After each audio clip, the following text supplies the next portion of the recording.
Assalamualaikum warahmatullahi wabarakatuh. Waalaikumsalam warahmatullahi wabarakatuh. Ya, Waalaikumsalam warahmatullahi wabarakatuh. oke. Ya, bisa dimulai Mas Ryan. Iya, bisa, bisa. Siapa yang buka? Buka Pak Aryo ya. Monggo Pak Aryo toh. Pak Aryo.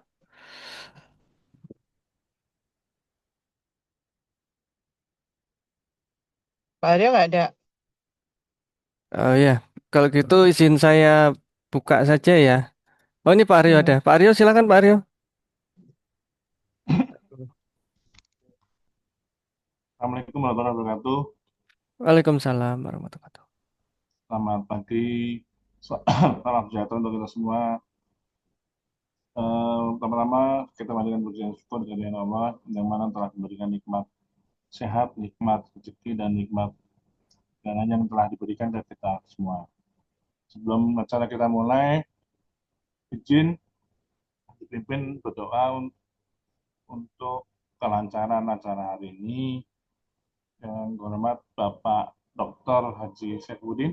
Monggo Pak Udin, monggo.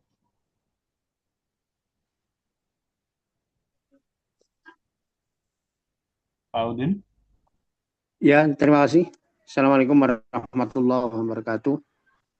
Mari kita Waalaikumsalam. mudah-mudahan apa yang nanti disampaikan oleh pembicara ini akan memberi dampak yang lebih baik terhadap individu maupun institusi.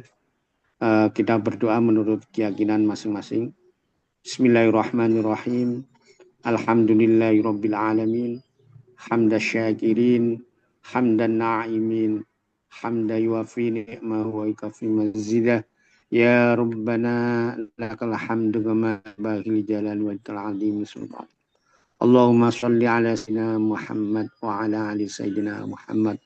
Allahumma hdina fi man hadait wa afina fi man afait wa tawallana fi man tawallait wa barik lana fi ma a'tait wa qina bi rahmatika syarra ma qadait. Rabbana atina fid dunya hasanah wa fil akhirati hasanah wa qina adzabannar wa adkhilnal jannata mal abrar ya aziz ya ghaffar ya rabbal alamin. Subhana rabbika rabbil izzati amma yasifun wa salamun alal mursalin walhamdulillahi rabbil alamin. Amin. Assalamualaikum warahmatullahi wabarakatuh. Waalaikumsalam. Terima kasih Bapak Dr. Haji Saifuddin. Tema hari ini kita perihal pendampingan penyusunan rencana anggaran biaya atau RAB, penelitian dan pengertian yang pembicaranya akan disampaikan oleh Bapak Dr. Muhammad Khairul F. SPD MPT. Mungkin apa sudah hadir Pak Dr. Sudah, Khairul? sudah Nah, tadi. oke. Berikutnya sambutan dan arahan dari Ibu Ketua STNI Sumalang, Ibu Dr. Haja Aminah Sinawazi SHMM, waktu dan layar kami persilakan. Baik, terima kasih Pak Aryo. Bismillahirrahmanirrahim. Assalamualaikum warahmatullahi wabarakatuh. Waalaikumsalam warahmatullahi wabarakatuh. Waalaikumsalam warahmatullahi wabarakatuh. Baik, ini background saya mobil ya. Jadi memang saya di dalam mobil, seingat saya jam 9. Mohon dimaafkan ini telat berapa menit tadi saya? 8 menitan ya. Baik, pertama tentunya yang saya hormati Yayasan Akademika Malang, demikian juga jajaran pimpinan ST Indonesia Malang, ada Wakil Ketua 1 dan 3, juga Ketua LPPM, dan jabatan struktural yang lain yang tidak bisa saya sebutkan satu persatu. Demikian juga Bapak Ibu dosen yang hadir pada pagi hari ini, mungkin tendik atau di tendik juga mungkin menyimak semuanya. Terima kasih atas kehadirannya. Dan tak lupa tentunya yang saya sudah sangat kenal ya dengan Bapak Dokter, nama lengkapnya itu Khairul Fatihin kalau nggak salah. Benar ya Mas Fatihin ya? Betul Ibu. Saya nggak pernah menyebut Mas Khairul karena makanya Mas Fatihin pasti seperti itu ya. Ya, matur nuwun rawuhnya juga, maaf tadi saya telat 8 menit ya. Buat saya telat tuh malu sebenarnya. Cuman seingat saya jam 9. Jadi ya itulah manusia ya. Setinggi-tinggi tupai melompat, akhirnya kadang-kadang juga lupa juga gitu. Ya, baik. Sedikit tentang kondisi negara ya saat ini, tentunya kita semua jangan lupa untuk di setiap event mendoakan saudara-saudara kita yang sekarang memang sedang perlu, sangat memerlukan uluran tangan dari kita, yaitu banjir banjir bandang ya untuk Sumatera Barat, Sumatera Utara, Aceh dan Sumatera Barat, Aceh dan Lampung. Ya, itu. Nah, saya menghimbau ya, saya pun sudah melakukan untuk mengingat saudara saya dengan cara kita masing-masing.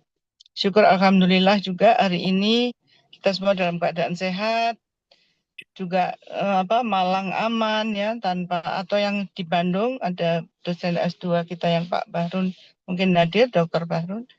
Ya juga kondisi Indonesia yang Jawa ini ya maksudnya masih bisa teratasi lah bencana-bencana itu ya. Alhamdulillah kita semua dalam keadaan sehat, dan sekarang hari ini memang yang akan disampaikan oleh Mas Fatihin ini sangat-sangat penting karena menyangkut keuangan yang diberikan oleh negara. Kurang 100 rupiah saja kita akan dikejar. Nah, oleh karena itu saya kemarin membaca di TikTok bahwa nggak tahu benar nggak ya Mas Fatihin ya, bahwa researcher itu mendapatkan gaji 25% dari hibah tersebut. Tapi nggak tahu ya, itu bisa hoax ya. Nanti monggo disampaikan.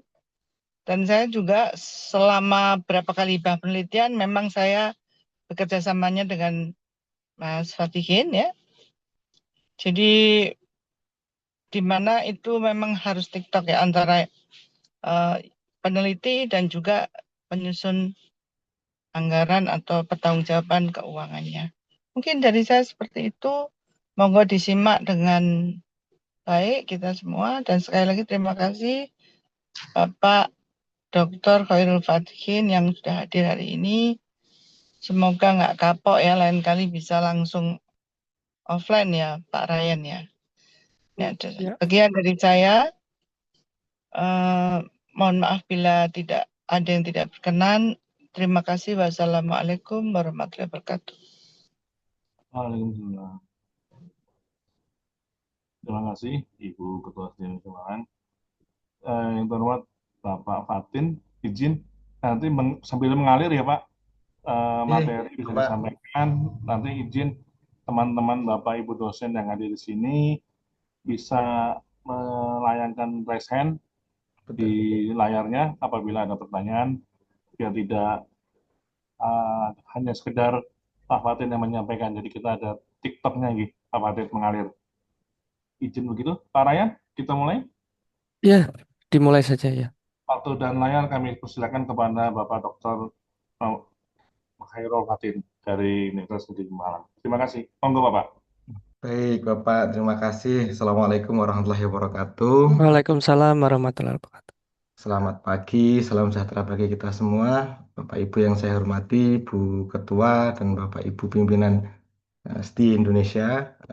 Mohon izin Bapak Ibu, hari ini kita berdiskusi gitu ya, belajar bersama tentang bagaimana mekanisme penyusunan. Saya hanya bercerita tentang eh, aktivitas yang mungkin selama ini kami kerjakan gitu, untuk membantu para peneliti dalam menyusun rencana anggaran dalam pelaksanaan penelitian.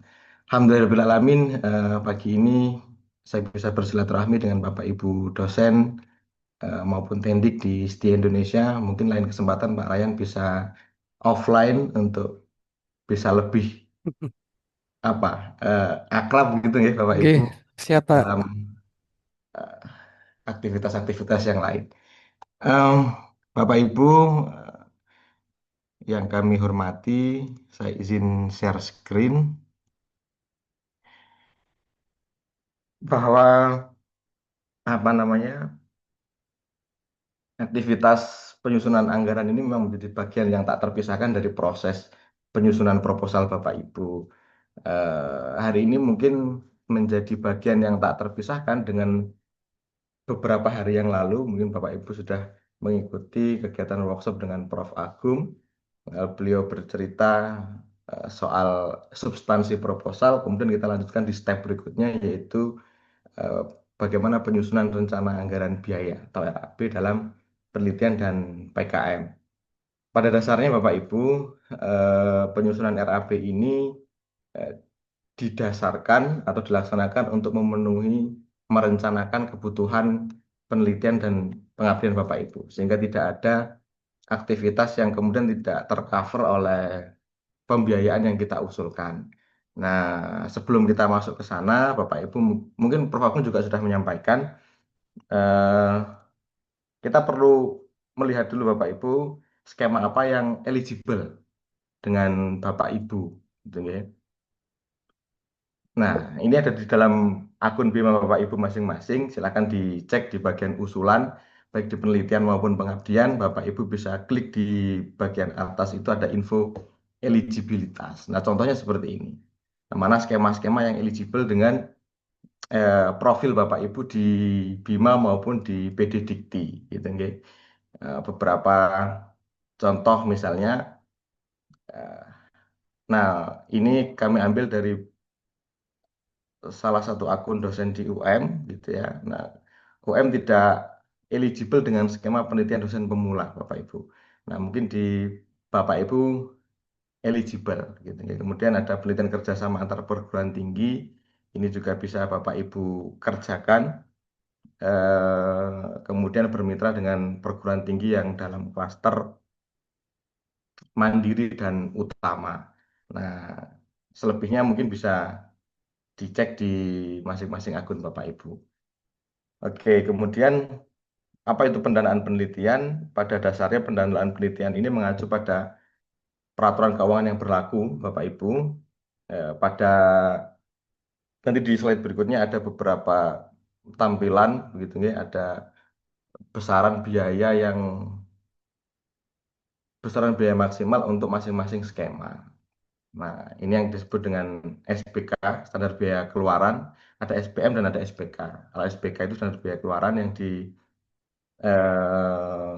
disetujui sebagai dana Bapak Ibu. Kemudian komponen penyusunan RAB ini secara umum mengacu pada Peraturan Menteri Keuangan Bapak Ibu di PMK nomor 32 tahun 2025 tentang SBM untuk tahun 2026. Jadi kitab ajaib kita adalah Peraturan Menteri Keuangan tersebut. Bapak Ibu perlu membaca di sana, dicari apa klausul-klausul yang mungkin kita akan usulkan komponen itu di dalam berapa biaya maksimalnya, berapa besaran maksimal, misalnya uang hariannya berapa di masing-masing daerah, kemudian eh, biaya penginapannya berapa maksimal di masing-masing daerah nanti ada di dalam peraturan menteri tersebut. Nah, itu yang menjadi kitab ajaib kita untuk penyusunan rencana anggaran Bapak Ibu.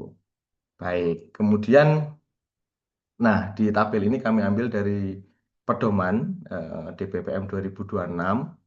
Ada beberapa skema yang bisa kita ikuti, Bapak Ibu. Ada penelitian dosen pemula, ada pemula reguler dan ada pemula afirmasi. Afirmasi ini tidak berlaku bagi kita yang ada di Jawa, gitu ya, Jawa, Bali dan Sulawesi Selatan kalau tidak salah.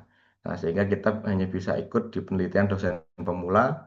Kemudian bagi Bapak Ibu yang punya mahasiswa bimbingan di S2 maupun S3, Bapak Ibu juga bisa mengajukan penelitian pasca sarjana, gitu ya, tesis ataupun disertasi. Nah, penelitian pasca sarjana ini tidak mengurangi jatah Bapak Ibu di pengusulan yang reguler. Kalau di reguler dibatasi satu sebagai ketua dan satu sebagai anggota, nah di pasca sarjana ini tidak dihitung. Sehingga Bapak Ibu bisa mengusulkan penelitian pasca sarjana untuk penelitian tesis dan disertasi yang tidak mengurangi jatah regulernya. Sehingga Bapak Ibu bisa mengusulkan penelitian yang reguler, bisa dosen pemula atau bisa penelitian fundamental atau terapan. Nah, berikut di tabel besaran dana per tahun itu biaya maksimal Bapak Ibu yang kita usulkan. Jadi kalau bisa kita usulkan maksimal ini karena nanti disetujuinya bisa jadi di bawah pagu maksimal ini. Sehingga kita optimalkan usulannya, dimaksimalkan di eh, pagu maksimal ini. Jadi kalau untuk dosen pemula ya kita coba usulkan 50 juta. Mungkin nanti disetujuinya tidak 50 juta Bapak Ibu. Bisa 38, bisa 35 gitu ya. Bisa 40 dan sebagainya. Nah, maka untuk mengantisipasi itu kita bisa usulkan yang maksimal saja. Oke, berikutnya komponen RAB ini pengusul diwajibkan menyusun RAB penelitian. Nah, karena ini menjadi bagian yang tak terpisahkan dari proposal yang Bapak Ibu susun. Yang merujuk pada SBM. SBM tadi standar biaya masukan PMK nomor 32 tahun 2025. Justifikasi RAB dibuat berdasarkan kebutuhan penelitian yang telah digambarkan pada substansi. Nanti di slide berikutnya akan ada beberapa komponen, Bapak Ibu, apa yang akan masuk dalam komponen-komponen itu sehingga proses pengusulan kita bisa kita rencanakan sekomprehensif mungkin, agar tidak ada hal-hal yang kemudian terlewatkan. Nah, bagi penelitian dasar diizinkan untuk menggunakan komponen biaya luaran wajib sebagai biaya publikasi sebesar 10% dari pendanaan setiap skema. Jadi kalau misalnya kita mengusulkan 50 juta di skema dosen pemula, Bapak Ibu diizinkan mengusulkan 10% dari rencana anggaran itu untuk biaya publikasi gitu ya. Nah, itu maksimalnya. Jadi mungkin bisa kalau 50 juta berarti 10%-nya 5 juta itu maksimalnya. Nah, maksimal 5 juta mungkin untuk Sinta 3 atau Sinta 2 sudah mengcover Bapak Ibu. Oke, kemudian komponen RAB penelitian secara umum ada 5 komponen yang ada di dalam BIMA. Nah, Bapak Ibu bisa cek ini di dalam BIMA setelah substansi di bagian depan diisi, substansi proposal, semuanya terisi, proposalnya, kemudian kata kunci dan sebagainya Bapak Ibu sudah isi, dan tahap selanjutnya adalah pengisian RAB. Nah, ada 5 komponen Bapak Ibu yang ada di dalam sana. Ini di penelitian ya, kita belum bicara di pengabdian. Pengabdian nanti setelah penelitian. Di penelitian itu ada 5 komponen. Ada belanja bahan, ada biaya pengumpulan data, ada biaya analisis data, ada sewa peralatan, dan biaya pelaporan. Nah, Bapak Ibu bisa mengkategorikan. Kira-kira dalam belanja bahan kita perlu apa sih? Belanja bahan apa yang mungkin kita butuhkan dalam proses pelaksanaan penelitian nanti. Nah, bisa Bapak Ibu rencanakan. Oke, kemudian di biaya pengumpulan data, seluruh biaya diperlukan untuk memperoleh data primer maupun sekunder. Jadi di sana bisa bisa termasuk biaya perjalanan dinas, kemudian ada biaya pengumpulan data, ada konsumsi pengumpulan data misalnya, kemudian Bapak Ibu misalnya berencana untuk memberikan eh, transport kepada responden penelitian Bapak Ibu karena mereka telah bersedia maka ini penggantinya itu diizinkan di dalam biaya pengumpulan data. Nah, kemudian yang masuk biaya pengumpulan data lagi misalnya honorarium tenaga lapangan. Oke, honorarium tenaga lapangan itu bisa masuk di sana. Misalnya Bapak Ibu melibatkan mahasiswa dalam proses pengumpulan data, maka bisa kita rencanakan. Satuannya orang per hari gitu. Jadi, kebutuhannya berapa? Misalnya ya kita butuhnya 60 hari untuk melibatkan mereka, maka Bapak Ibu bisa masukkan itu. Kemudian biaya analisis data, seluruh pembiayaan yang kita butuhkan untuk pengolahan dan eh, proses analisis data penelitian. Jadi bisa jadi ada biaya olah jasa penelitian, atau bisa juga masuk kategori honorarium tenaga pengolah data, atau Bapak Ibu menyelenggarakan FGD untuk validasi data. Nah, itu bisa kita masukkan dalam komponen tersebut. Kemudian ada biaya sewa peralatan.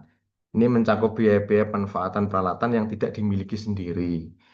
Misalnya kita perlu kamera yang dengan kualitas yang baik gitu ya Bapak Ibu untuk dokumentasi pengumpulan data. Karena di bagian pelaporan akhir nanti akan diminta video dokumentasi, video profil pelaksanaan penelitian Bapak Ibu. Nah, untuk menghasilkan video dengan resolusi yang bagus, mungkin Bapak Ibu perlu sewa kamera. Itu boleh dimasukkan ke situ. Kemudian Bapak Ibu misalnya perlu sewa kendaraan untuk eh, pengumpulan data ke lokasi penelitian, nah, diizinkan masuk dalam biaya sewa peralatan. Nah, kategorinya Bapak Ibu bisa cek nanti di dalam BIMA.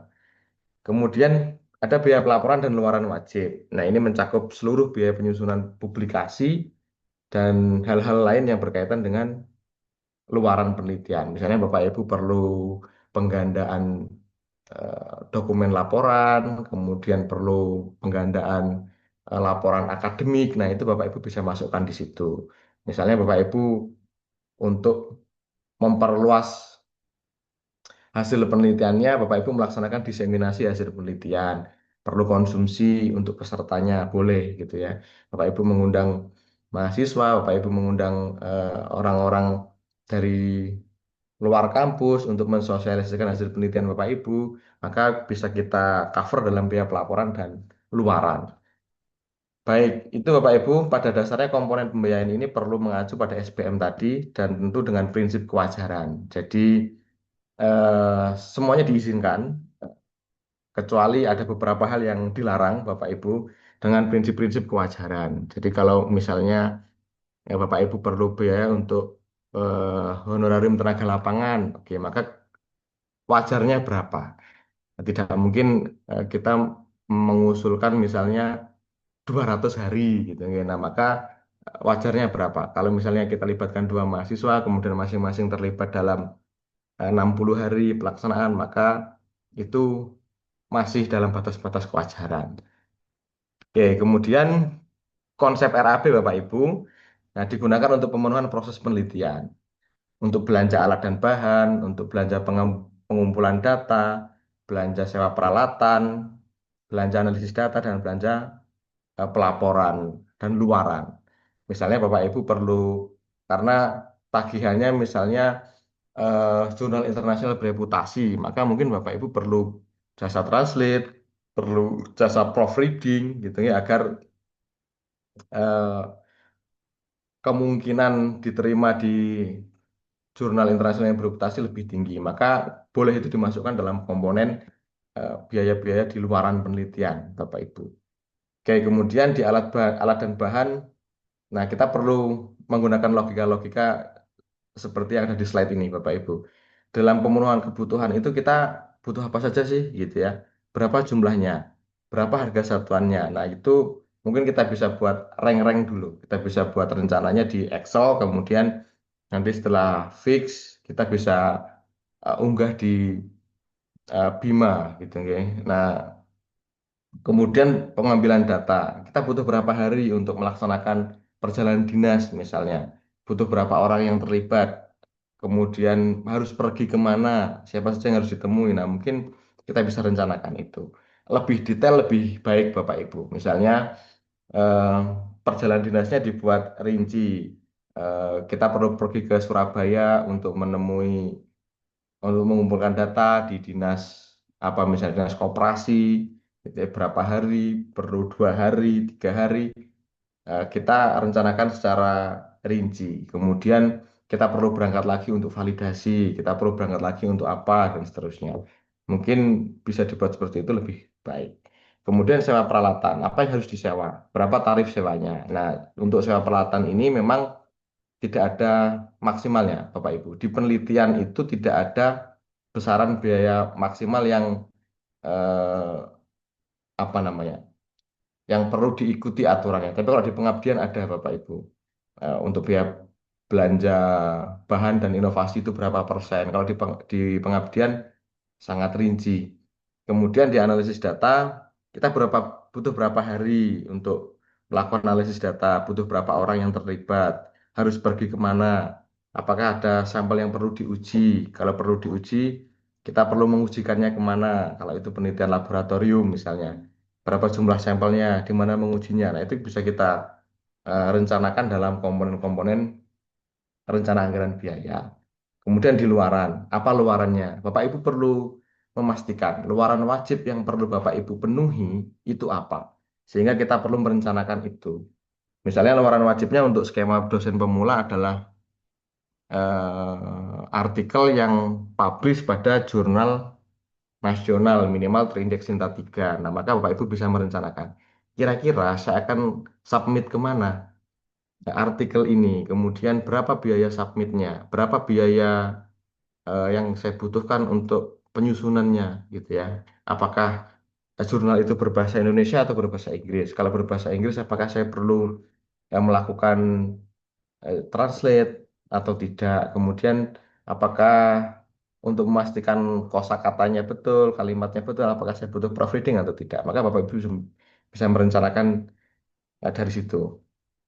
Dan termasuk HKI, Bapak Ibu mungkin akan diminta gitu ya, HKI, luaran wajib itu biasanya berupa artikel, bisa HKI, gitu ya. Kemudian ada dokumen pendukung yang lain, ada video dokumentasi dan sebagainya. Nah, itu yang bisa Bapak Ibu masukkan dalam biaya luaran. Misalnya Bapak Ibu tidak sewa peralatan, tapi kemudian tidak sewa kamera, tapi perlu menggunakan jasa profesional untuk mengedit dokumentasi hasil penelitian. Maka bisa Bapak Ibu masukkan kategori itu dalam luaran. Kemudian ada istilah-istilah yang mungkin juga sudah familiar bagi kita, Bapak Ibu. Nah, ada OJ. OJ itu satuan orang per jam. Bapak Ibu boleh mengajak mahasiswa atau orang lain sebagai pembantu peneliti, gitu ya. Ada tenaga lapangan, ada pembantu peneliti. Kalau tenaga lapangan itu satuannya orang per hari, OH. Kalau pembantu peneliti itu satuannya orang per jam, Bapak Ibu. Misalnya Bapak Ibu butuh asisten, peneliti, dan sebagainya, maka dihitungnya orang per jam. Kemudian ada paket dan sebagainya. Nah, itu yang eh, Bapak Ibu bisa sesuaikan nanti di kolom-kolom di isian di dalam Bima. Nah, SPM kita menggunakan SPM yang terbaru nomor 32 tahun 2025 tentang standar biaya masukan untuk anggaran 2026. Di dalam sana semuanya sudah dijelaskan, Bapak Ibu, ada besaran biaya translate, kemudian ada besaran biaya perjalanan dinas, uang harian untuk di masing-masing provinsi, di Jawa Timur berapa, di Jawa Tengah berapa, semuanya ada di sana. Kemudian biaya penginapan ada, eh, kalau Bapak Ibu merencanakan pergi ke luar negeri, di sana juga ada besaran uang harian di masing-masing negara. Jadi, maka Bapak Ibu bisa menyesuaikan dengan aturan-aturan tersebut. Oke, kemudian larangan Bapak Ibu di dalam panduan disebutkan bahwa dana penelitian tidak boleh digunakan untuk hal-hal berikut. Di antaranya di dalam panduan masih tertulis honorarium tim peneliti. Tapi kemarin hari Kamis itu ada berita bahwa eh, Kemendikti mengizinkan 25% dari total anggaran kita untuk honorarium tim peneliti. Nah, nanti kita tunggu aturan berikutnya Bapak Ibu. eh, Bagaimana teknisnya? Biasanya diatur dalam peraturan menteri. Karena di SPM sudah diterbitkan, maka mungkin akan ada peraturan Menteri Keuangan baru yang menggantikan itu. Nah, tidak boleh juga digunakan untuk pembelian tanah atau lahan. Jadi kita tidak bisa merencanakan pembelian tanah atau lahan Bapak Ibu untuk penelitian. Yang diizinkan itu dalam proses penelitian adalah kebutuhan untuk 1 tahun, periode dari Januari sampai Desember. Nah, kemudian eh, sehingga kalau misalkan Bapak Ibu perlu biaya berlangganan aplikasi, maka diizinkannya juga selama periode penelitian, Bapak Ibu. Tidak boleh biaya berlangganan 2 tahun gitu misalnya. Nah, yang diizinkan hanya selama dalam masa periode penelitian berlangsung. Karena kalau Bapak Ibu apa namanya paksa untuk belikan ini, bisa jadi dalam monitoring dan evaluasi akhir nanti akan menjadi temuan, Bapak Ibu. Dan biasanya akan diminta mengembalikan. Nah, kalau proses mengembalikan itu kan menjadi sulit gitu ya. Prosesnya menjadi ribet, Bapak Ibu perlu wirawiri ke sana kemari untuk mengurus itu dan kemudian cukup menguras tenaga. Nah, kemudian tidak boleh juga untuk beli kendaraan operasional, tidak boleh untuk membangun lab baru, gedung, kantor, tidak boleh untuk beli alat seperti mesin, peralatan laboratorium, peralatan lain yang berpotensi menjadi aset. Di antaranya juga printer, laptop, komputer, PC gitu ya. Bapak Ibu tidak diizinkan untuk membeli peralatan itu. tidak boleh juga untuk beli atau pengadaan alat komunikasi, termasuk pulsa atau paket internet. Jadi usahakan di dalam rencana anggaran Bapak Ibu tidak menyebut ada eh, belanja untuk beli pulsa atau beli internet, karena itu sudah menjadi bagian yang tak terpisahkan dengan kehidupan kita. Nah, rasional seperti itu. Kemudian di kantor juga ada fasilitas WiFi dan sebagainya, gitu. Sehingga mungkin tidak terlalu signifikan kebutuhan itu. Tidak boleh dijaminkan atau dipinjamkan kepada pihak lain. Hibah atau bantuan berbentuk uang tunai kepada pihak lain atau masyarakat. Jadi tidak boleh memberikan bentuk hibah tunai kepada masyarakat, Bapak Ibu. Misalnya Bapak Ibu perlu mitra, maka ya sesuai kebutuhannya. Dan tidak boleh diberikan 10 juta ini untuk mitra, ya ini karena terima kasih karena sudah membantu saya, misalnya begitu. Tidak diizinkan dan tidak bisa dilaporkan dalam laporan keuangan. Penggunaan lainnya tidak relevan dengan pencapaian target luaran penelitian. Jadi usahakan semua rencana anggaran yang Bapak Ibu usulkan itu memang bersinggungan dengan rencana penelitian yang sedang Bapak Ibu usulkan.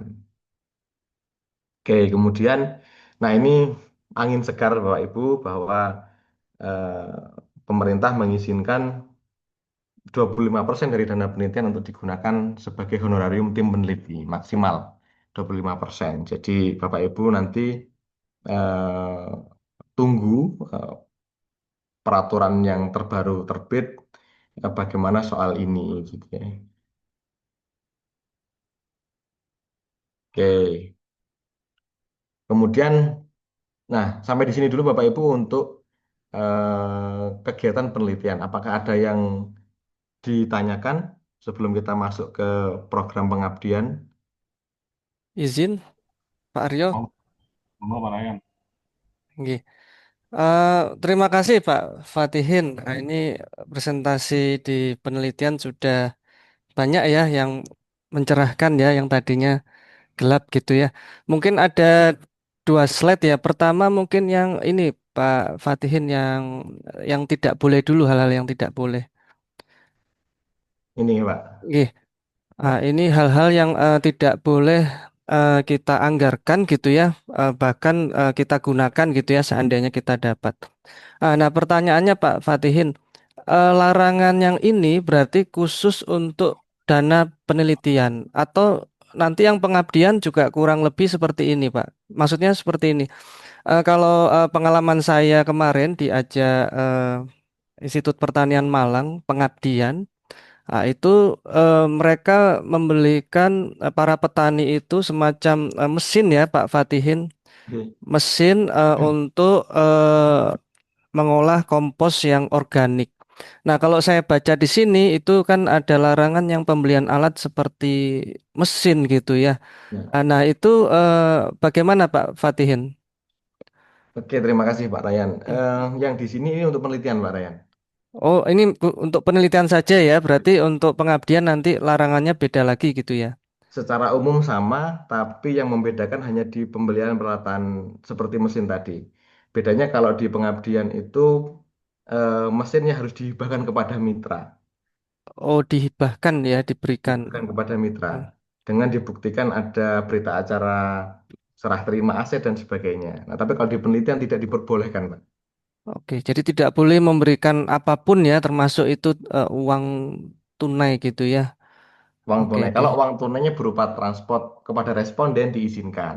Tapi kalau Oh, kita berikan fresh money, misalnya untuk modal mitra dan sebagainya, nah itu yang tidak diperbolehkan, Pak. oh ya, baik, baik. Lalu slide yang berikutnya, yang sebelumnya mungkin maaf Pak Fatin. Ah, Ini, Pak. oke. Ini sih sebetulnya pengalaman waktu kami ya mencoba eh, mengajukan kemarin ada tiba-tiba itu ya kita coba ini loh Pak hibah publikasi gitu ya. Iya, Pak. Untuk yang Scopus dan Sinta ya itu tentunya angin segar ya khususnya bagi yang sedang S3 gitu Pak Fatin kan Iya, Pak iya. Fatihin tahu kalau Scopus ya apa ya dananya besar sekali. Cuman jujur kemarin karena kami belum ada ilmunya ya coba reng-rengan sendiri ya misalnya kemarin itu ada yang Scopus ada 3 ya Pak Nyu, saya sama Bu Ira gitu. Tentunya dengan target jurnal yang berbeda-beda Pak Fatihin. Iya. Nah, itu tentunya kami agak kesulitan meskipun di situ maksimum ya itu 10 juta. Nah, akhirnya waktu kemarin solusinya ya sudah eh, disamakan saja gitu ya kali 3 untuk yang Scopus. Lalu seperti biaya itu tadi biaya APC-nya maksudnya Pak Fatihin. PAPC, iya. Kita samakan ya meskipun realitanya beda-beda ya. Ibu Ira itu hanya 100 ringgit ya, Iya, 200 iya. ringgit ya, nggak sampai segitu. Lalu untuk yang lain-lain kami coba masukkan Grammarly itu ya yang berapa ya, Betul. $30 ya.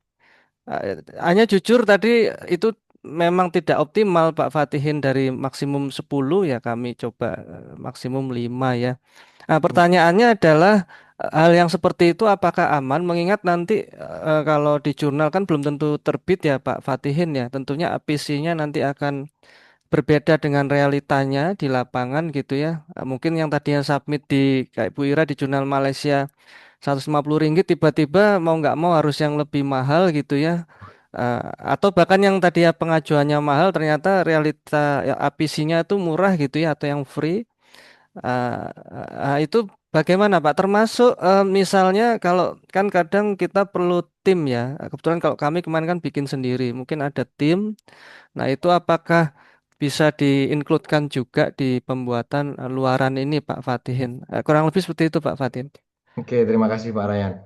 Secara amannya lebih baik agak mahal Pak Ryan, karena untuk mengcover kebutuhan-kebutuhan apa namanya publikasi yang secara rasional bisa jadi memang agak mahal untuk jurnal yang bereputasi.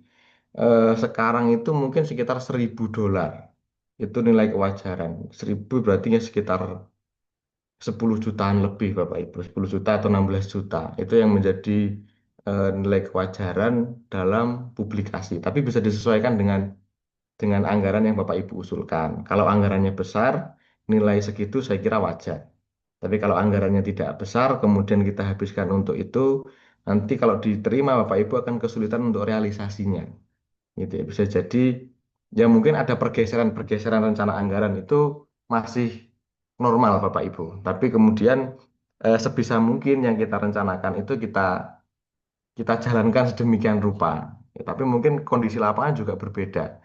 Tidak seperti apa yang kita rencanakan. Maka pergeseran-pergeseran itu diizinkan dengan nominal yang ya tentu tidak banyak gitu ya. Kalau misalnya di pengumpulan data kita rencanakan 43 juta, kalau mungkin realisasinya jadi 40 juta, 38 juta, masih oke. Kemudian bisa kita geser dengan ke kebutuhan yang lain. Karena biaya APC-nya naik, yang kita anggarkan dulu hanya sekitar 10 juta, tapi ternyata faktanya menjadi 18 juta, mungkin bisa kita alihkan ke sana. Jadi sebetulnya pergeseran itu boleh saja, tapi ya tidak terlalu banyak, tidak dalam batas-batas yang melebihi kewajaran. Prinsipnya sebetulnya kewajaran Bapak Ibu. Misalnya kalau kita di audit juga tim pemeriksa keuangan akan melihat sebetulnya segini ini wajar nggak sih gitu. Jadi kalau kita masih mengasumsikan pada prinsip-prinsip kewajaran dan berpedoman pada SBM yang tadi sudah diputuskan, ya mungkin saya kira cukup aman Pak Raya. Begitu kira-kira. Oke, artinya sebetulnya deviasi itu masih diperbolehkan asal wajar gitu ya Pak ya. Betul Pak, Jadi betul. kalau misalnya kita ajukan EPC yang misalnya 1.000 atau $900 ya sebaiknya ya cari kalaupun tidak bisa tembus gitu ya misalnya reject cari yang kurang lebih apa itu range-nya tidak terlalu jauh dengan yang kita anggarkan gitu ya Pak Fatihin ya. Betul Pak Raya. Oke. Ya baik. Baik terima kasih Pak Fatihin.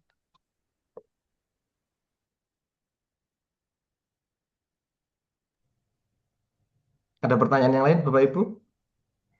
Sebelum saya lanjutkan ke pengabdian. Monggo Bapak Ibu Mungkin ini. saya, Oh ya, maaf Oh, ini iya. backgroundnya agak rame. Dengar ya Pak Ryan? Dengar Bu. dengar ya. Oke. Intinya berarti yang 25% untuk peneliti ya, itu bukan hoax ya, Mas Atik ini. Jadi kemarin saya, wah ini benar ini ada satu hal yang Ya, jadi saya nggak banyak. Jadi itu memastikan memang 25% itu betul-betul ya adanya. Jadi kita tinggal nunggu keputusan atau sudah keputusan menteri. Begitu ya Mas Afikin ya. Iya, betul Ibu. Tinggal tunggu keputusan turunannya. Baik. Ya, cukup Pak. Iya, makasih. Ini saya coba bantu ya, Pak Rahmat, Pak Fri, Pak Darjo, ada Mem Widi, Mbak Imas, Mbak Wati, Pak Udin, Pak Nasri, monggo Pak. Ini masih di materi penelitian, mungkin ada yang ingin ditanyakan dulu. Iya, terima kasih. Ah, ya. Izin, izin ya. Saya sedang nyusun ini Pak, nyusun prototipe ya. Sebetulnya awalnya ini kita sudah membangun aplikasi akuntansi sebetulnya. Ini kemarin itu pilihannya hanya dua Pak, pilihan penelitian dasar sama fundamental. Oke, Pak. Sehingga kami mau melanjutkan ragu. Ya takut aja Pak, kalau fundamental sama dasar kan ya tinggi ya requirement-nya ya. Jadi mohon petunjuk Pak, apakah saya harus melanjutkan, apa harus pindah karena ke sisi skema saya awalnya itu memang di prototipe Pak. Itu yang pertama. Kemudian yang kedua, ketika masuk anggaran, ini diminta apa item untuk jurnal internasional gitu ya. Dimintanya itu data, kita kan belum submit Pak ya. Apakah harus submit apa nggak bisa terus gitu loh Pak kalau nggak ada apa LOA-nya atau bagaimana. Sementara itu dulu Pak. Terima kasih. Oke, terima kasih Pak Nasri. Em, Bapak Ibu bisa cek eligibilitasnya di masing-masing akun Bapak Ibu nggih. Bapak Ibu bisa eligible di yang mana. Nah, Pak Nasri sebelumnya apakah sudah pernah mendapatkan yang fundamental? Belum Pak, belum. Oke, kalau belum, saya kira perlu diusulkan Pak Nasri, dicoba yang fundamental eh, untuk di skema dasarnya. Kalau eligible, saya kira ke situ dulu sebelum ke yang terapan. Jadi kalau nanti Wah, mungkin Pak Nasri sudah 2 tahun mendapatkan yang fundamental, nah kemudian bisa bergeser pindah ke yang terapan, bisa yang luaran model atau yang prototipe industri. Bisa konsultasi lagi Pak sebentar. Oke, monggo Pak, Jadi mangga bisa.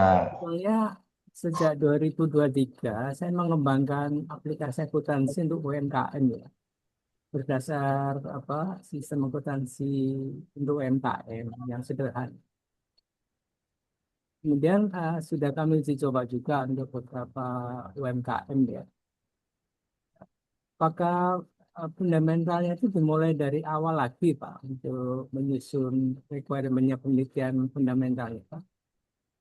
Eh, Tidak perlu dari awal Pak Nasri, dikembangkan saja, tapi skema pengembangan tidak ada memang. Dari dasar disebutkan bahwa cikal bakalnya sudah ada, tinggal melanjutkan untuk tahap berikutnya. Nanti kalau misalnya tidak perlu 2 tahun, mungkin 1 tahun sudah dapat fundamental, Bapak Nasri bisa ajukan yang ke luaran terapan, luaran model atau prototipe industri. Itu mungkin begitu, Pak. Baik Pak, terima kasih. Ini sangat bermanfaat. Nanti akan kami. Ye, sami-sami Pak Nasri. Bapak Ibu yang lain, monggo. Masih ya, ada? coba saya menyambung Pak Nasri tadi, Mas Afikin.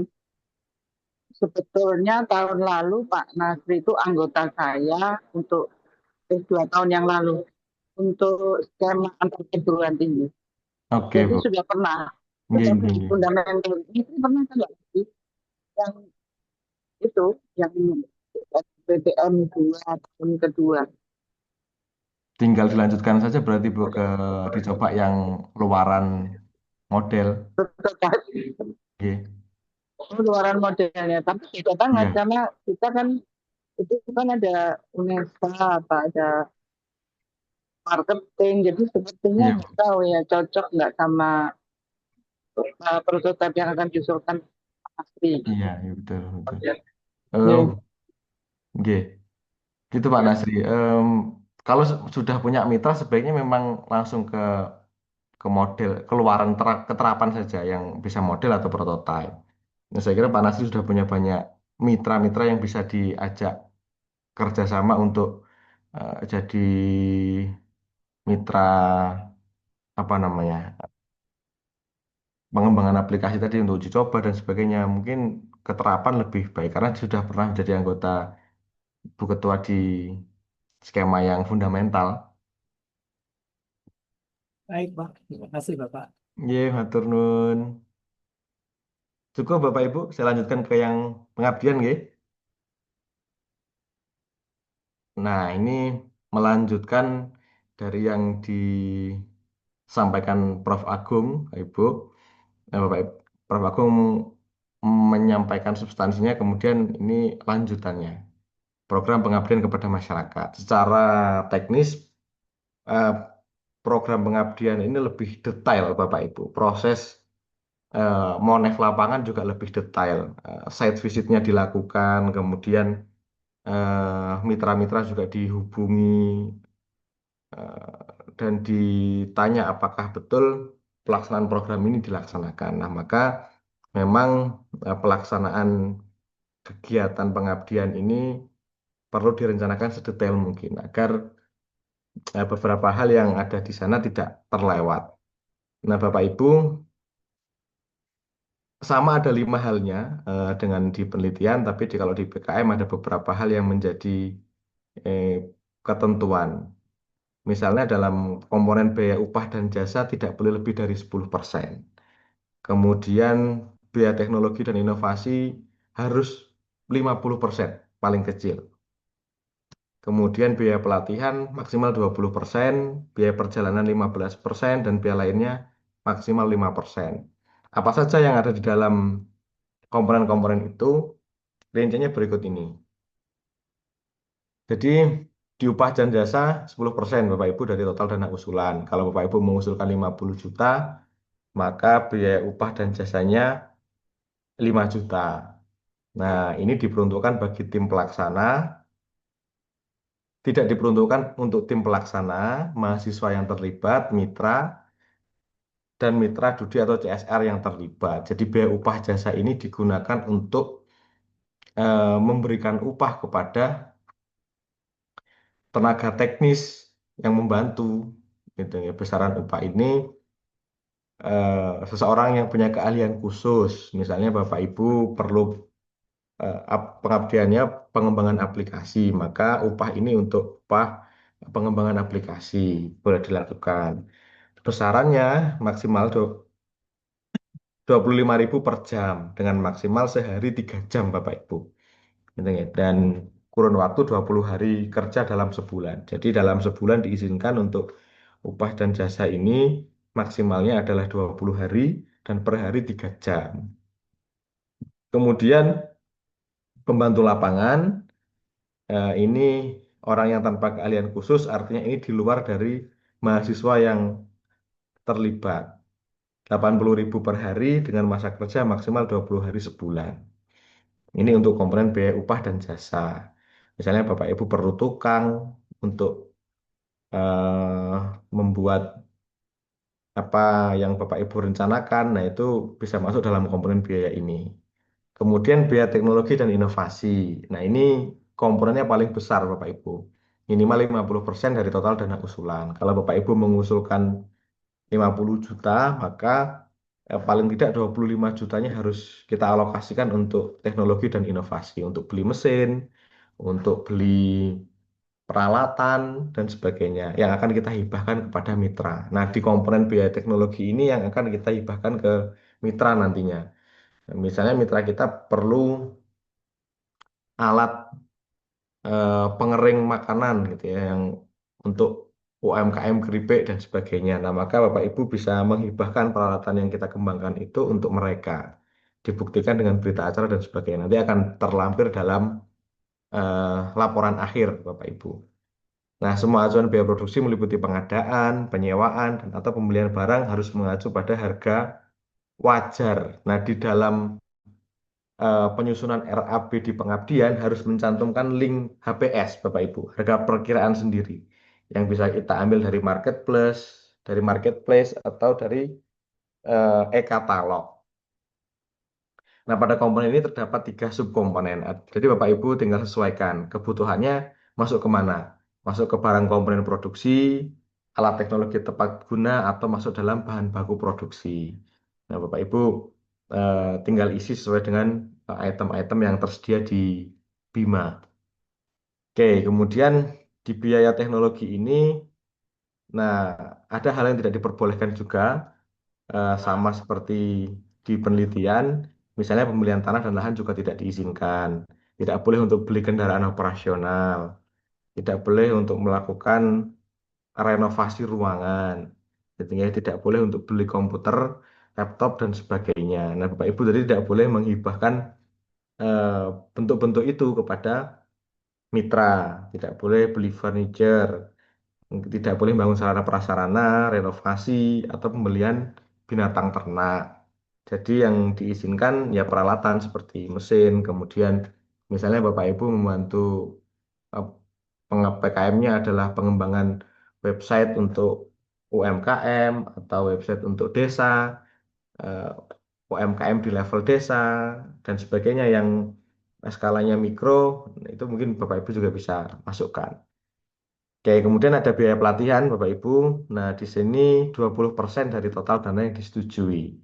Jadi, Bapak Ibu bisa menganggarkan untuk aktivitas sosialisasi, untuk aktivitas penyuluhan, kemudian workshop atau lokakarya, FGD, pelatihan, atau kegiatan lain yang dilakukan untuk peningkatan kapasitas mitra sasaran. Jadi, di dalam komponen ini hanya ada 2 subkomponen, Bapak Ibu. Konsumsi dan kudapan. Itu. Dan konsumsi itu kalau tidak salah maksimal dalam sekali kegiatan hanya 20 atau 30 gitu.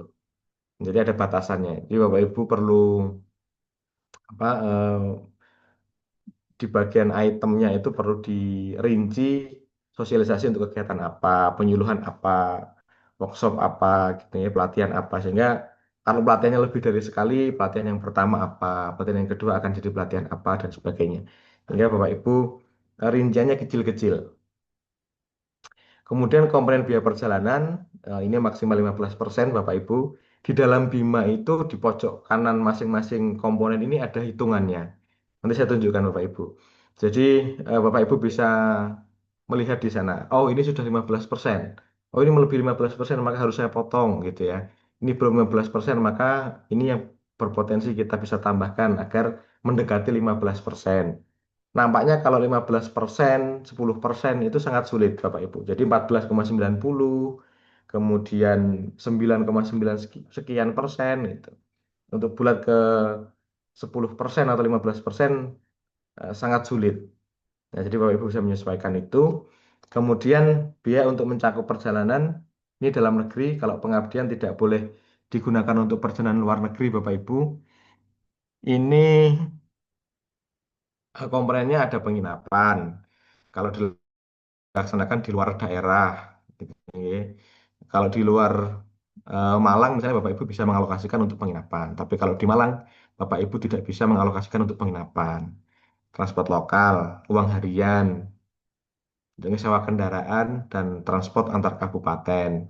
Jadi transport lokal, sewa kendaraan dan transport antar kabupaten ini di panduan tidak boleh dilaksanakan dalam satu kegiatan Bapak Ibu. Jadi Bapak Ibu harus milih salah satu. Kalau sewa kendaraan, ya sewa kendaraan aja. Tidak boleh ada tambahan transport lokal dan transport antar kabupaten. Begitu kalau kita mencermati panduannya.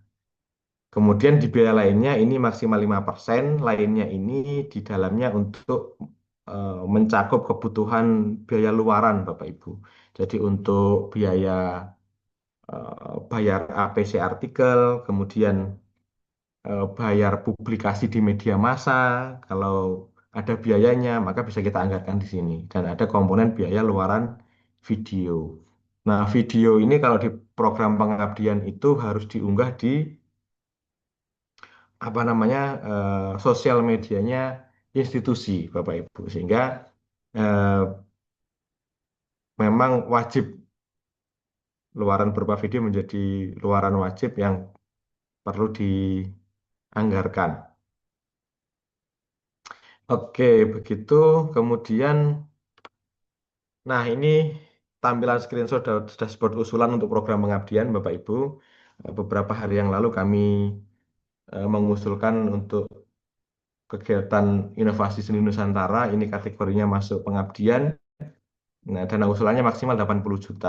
Nah, di pojok di bagian bawah ini ada total peralatan inovasi dan seni. Kalau di pengabdian bagi total peralatan dan inovasi pengabdian kepada masyarakat. Nah, ini 58% sudah memenuhi ketentuan minimal. Minimalnya 50, di sini kami usulkan 58%. Gitu ya. Nah, di sini ada keterangannya, Bapak Ibu. Di bagian kiri juga ada peringatan. Kalau Bapak Ibu mengusulkan lebih dari ketentuan, maka ada peringatan. Tidak boleh lebih dari biaya ketentuan yang ada di sini. Oke, sudah slide terakhir, Bapak Ibu.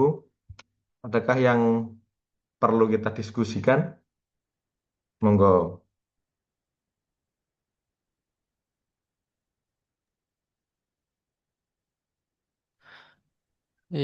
Ya, sambil menunggu teman-teman izin tanya lagi Pak Fatihin. Oke. Bapak Pak Ryan. Mungkin yang tadi di rincian slide rincian biaya nggih Pak. Yang tadi ada HPS Pak, itu mungkin slide setelahnya ya. Eh, Ini eh. Pak, Ya, pakai baik teknologi. Pak Fatihin. Ini terima kasih materi pengabdiannya juga sangat bagus. Nah, terkait untuk acuan biaya produksi ya, tadi Pak Fatin menyebutkan ada yang boleh, ada yang tidak ya. Ini Nah, Pak. untuk yang pemberian hibah itu tadi Pak Fatin menyebutkan bahwa barang ya atau apapun yang kita berikan itu harus ada HPS-nya gitu nggih. Iya Salah betul. satunya adalah eh, mengacu ke marketplace seperti itu. Nah, pertanyaan saya eh, ke- itu apakah cukup satu referensi saja atau ada minimum? Misalnya kalau kita beli tadi ya mesin untuk membantu misalnya roasting kopi, biji kopi gitu ya.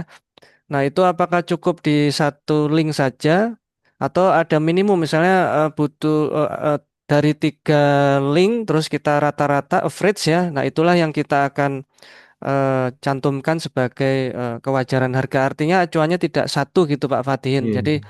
mungkin kita harus benchmark ke satu atau dua tiga vendor gitu ya. Nanti average-nya baru kita masukkan. Nah, kira-kira seperti apa Pak Fadihin? Nggih. Pengalaman kami tahun lalu Pak Ryan, Ah, itu kami hanya mencantumkan satu satu tempat, satu link sebagai referensi dan itu diizinkan. Jadi mungkin hanya satu boleh Pak. Oh, berarti yang penting ada sumbernya gitu nggih Pak Fadihin ya. Betul Pak Ryan, betul betul. Marketplace-nya. Oke, oke. Berarti mungkin bagusnya kalaupun kita mengacu ke satu link marketplace, marketplace-nya yang terpercaya gitu ya Pak Fatin. Maksudnya kan Betul ada Pak. juga ya marketplace yang misalnya tidak aktif tokonya gitu ya, Iya atau betul. misalnya Betul. ratingnya buruk sekali gitu ya, Iya. atau harganya kan tidak wajar gitu. Oh ya, Nah, siap-siap. Bapak Ibu bisa ambil marketplace yang terpercaya, tokonya misalnya Mm, toko yang terpercaya dengan ulasan baik, dengan mm, penjualan mm. yang tinggi itu bisa menjadi referensi saya kira Pak. Ya, ya, oke, baik. Terima kasih Pak Fatian. Teman-teman, monggo ini di pengabdian. Nah, ini Pak Darjo. Ini Pak Darjo, Ketua LPPM kami, Pak Fatian yang berkacamata hitam ya, selalu begitu. Beliau Pak Darjo selalu apa ya, fashionable ya, Kak. Saya juga harus Salam belajar ke kenal Pak Pak Darjo Darso. nih. Monggo Pak Darjo, Ya, ada yang Nggih, ditanyakan. terima kasih Pak Adin. Assalamualaikum warahmatullahi wabarakatuh. Waalaikumsalam. Waalaikumsalam wabarakatuh. Ini terkait dengan pengabdian masyarakat. Kalau saya lihat pertanggungjawabannya lebih mudah saya kira di pengabdian masyarakat ya Pak ya. Tidak ribet banget seperti penelitian. Lebih sulit Eh, pembuktian Pak Darjo sebetulnya daripada iya, penelitian. iya, tapi rasionalitasnya lebih tinggi ya Pak ya. Betul, betul. Nah, ini saya tanya begini Pak, untuk pengabdian masyarakat, ini kan ada istilahnya pemahaman yang kurang bisa dipertahankan juga terkait dengan apakah di pengabdian masyarakat itu harus didahului dengan hasil penelitian Pak. Itu aja Pak mungkin dari saya Pak. Terima kasih. Pada prinsipnya Pak Darjo, proses pelaksanaan pengabdian itu didasari dari analisis situasi yang kuat Bapak Ibu. Jadi kalau ada data hasil penelitian lebih baik. Tapi kalau Bapak Ibu bisa menyajikan fakta di lapangan bahwa terjadi aktivitas atau kegiatan yang perlu didorong untuk peningkatan kualitas, peningkatan produksi dan sebagainya, maka Bapak Ibu bisa menjadikan itu sebagai dasar yang kuat. Jadi analisa situasi itu perlu kita kuatkan. Nah, dalam pengabdian bisa bisa menggunakan misalnya analisis SWOT dan sebagainya yang diakui sebagai proses analisis situasi yang memang didasarkan pada aktivitas di lapangan. Jadi misalnya ada kegiatan-kegiatan partisipatif yang bisa kita pakai itu mungkin jauh lebih terpercaya kebutuhannya. Ngaten Pak Darso. Ya, berarti tidak harus didalil hasil penelitian Pak ya. Kita analisis situasi ya Pak ya. Betul Pak, tidak harus selalu penelitian, tapi yang paling penting adalah analisis situasinya. Siap. Terima kasih. Atau misalkan pernah kita melakukan pengabdian masyarakat seperti di Kecamatan Karangploso dan Pakis itu bisa dipakai dasar untuk pengabdian masyarakat yang dari pemerintahan ini, Pak. Terima kasih, Pak. Bisa, Pak. Misalnya masih satu rumpun aktivitasnya, maka Bapak Ibu bisa menggunakan itu sebagai referensi. Kami pernah melakukan kegiatan pengabdian serupa dengan hasil begini dan kemudian akan kami tingkatkan lagi kualitasnya seperti ini. Maka Bapak Ibu bisa bisa jadikan itu sebagai bagian dari analisis situasi. Oke. Siap, Pak. Terima kasih, Pak. Atur nuwun, Pak Darjo. Mungkin saya lagi Pak Ryan. Oh iya silakan. Ya, ya Mas, saya biasanya nggak manggil Pak ya, Mas ya, tetap Mas aja ya. Iya, Bu. Mas Wasikin. Jadi kan saya itu kok dihitung-hitung ya sudah dapat 3 kali ya, yang 2 kali fundamental itu skema bersama perguruan tinggi negeri dan Betul. dananya di atas 100. Terus yang terakhir gantiin Mbak Adel itu sama Pak Darjo ini pemula gitu. Iya, Nah Bu. tahun ini saya berencana mau maju lagi ya. Jadi eh, apalagi memang saya sudah memilih untuk garis ke guru besar itu memang saya memilih untuk penelitian. Kan disuruh milih tuh waktu apa mau menuju lektor kepala, serdos, apa itu Betul. Anda mau memilih yang mana? Iya, iya. Pengajaran, penelitian atau pengabdian. Nah, saya kan milihnya penelitian untuk ke depan gitu. Jadi, sekarang pertanyaan saya yang kemarin saya tanyakan di telepon itu sudah ada jawabannya belum? Saya sudah pernah jadi ketua 2 kali, 3 kali bahkan. Tahun pertama, tahun kedua, dan itu dananya di atas 100 semua. Terus yang terakhir ini ya jadi ketua karena menggantikan Mbak Adele, itu dosen pemula. Apakah tahun ini masih diizinkan gitu saya untuk kembali lagi mengajukan penelitian fundamental dan apakah boleh hanya STIE saja?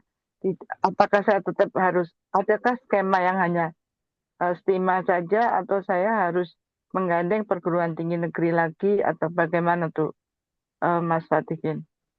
Terima kasih. Terima kasih, Bu. Em, Kalau kita baca di panduan dan sosialisasi kemarin, Bapak Ibu, itu ada ketentuan bahwa kalau sudah 2 kali mendapatkan hibah yang fundamental, maka sebaiknya bergeser ke Hmm. apa skema lain yang lebih tinggi, misalnya ke skema yang terapan, terapan di luaran model itu yang mungkin lebih eligible daripada yang prototipe sebelum ke prototipe industri ya. Jadi yang keluaran model dulu. Nah, mungkin Bu Ketua bisa meningkatkan itu dari yang dulu di fundamental, kemudian hasil dari fundamental kita dorong untuk diaplikasikan di level mitra-mitranya. Misalnya kita sudah ada mitra, sudah ada dunia Ya, industri yang terhubung, maka lebih baik untuk ditingkatkan ke yang terapan, Ibu. ya, mungkin apa namanya bisa kasih contoh ya Mas, karena penelitian saya yang satu dan kedua itu kan meneliti UMKM di sekitar wilayah wisata religi Wali Songo di Iya. 9 lokasi itu. Nah, bentuk terapan yang paling apa ya? Karena saya terus terang aja kalau yang model-model itu belum paham Mas. Cuman bisa kasih contoh nggak satu aja? Kalau model misalnya model pemasaran atau model model pengembangan industrinya, model pengembangan UMKM-nya yang sudah dihasilkan dari penelitian dasar itu kemudian kita coba terapkan dengan pendekatan-pendekatan yang hasil temuan yang Oke, sebelumnya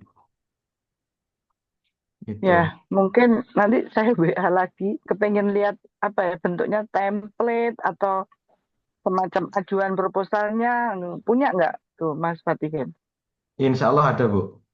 Ya, nanti Insya Allah. ya boleh di ke Pak Ryan untuk kita semua atau kalau misalnya memang apa nggak harus semua nggak berminat ya ke saya saja nggak apa pengen lihat dulu apakah Iya, saya mampu karena waktunya hanya tinggal 8 hari ini.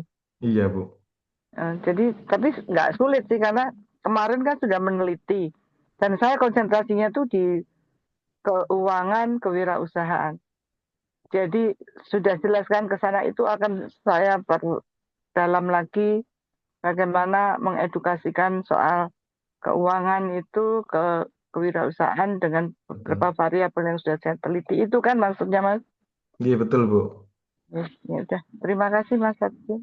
Iya, sami-sami, Bu. Makasih Bu Ketua. Pak Fatin mungkin menambahkan yang Bu Ketua saya juga baru ingat. Nanti minta tolong Mas Fatihin karena betul sekali Bu yang Bu Ketua sampaikan waktunya sudah mepet. Jadi sebetulnya Bu Ketua ya Pak Darjo ini dan kawan-kawan berusaha yang biasanya setahun itu cuma sekali Pak Fatihin kampus kami Iya, itu submit gitu ya. iya, Nah, Pak. tahun ini kami mungkin ingin meningkatkan apa ya ikhtiar gitu ya. Ayo kita coba submit dulu rame-rame Betul, gitu Pak. ya. Iya, iya. Ya kalau ada yang diterima ya alhamdulillah, kalau tidak ya minimal kita ada pembelajaran gitu ya sebagai pengalaman Betul. sudah mencoba minimal mencoba membuka akun Bimanya Mas Fatin Iya, karena Pak. banyak sekali yang belum buka. Iya. Ya, Skemanya kayak gitu ada loh. beberapa dosen yang baru minta ya kami apresiasi ya, monggo Iya, dicoba saja. Nah, makanya Pak Fatih nanti ngapunten rata-rata menurut saya kami akan mencoba di yang pemula Pak Fatihin yang iya, Pak. PDP Iya, sama iya. yang pengabdian pemula nanti minta tolong kami diberikan semacam template atau contoh buat gambaran ya RAB-nya gitu ya Pak Fatihin. Jadi kiranya nanti Pak Haryo dan teman-teman tinggal menyesuaikan kebutuhan yang akan disubmit gitu ya Pak Fatihin ya.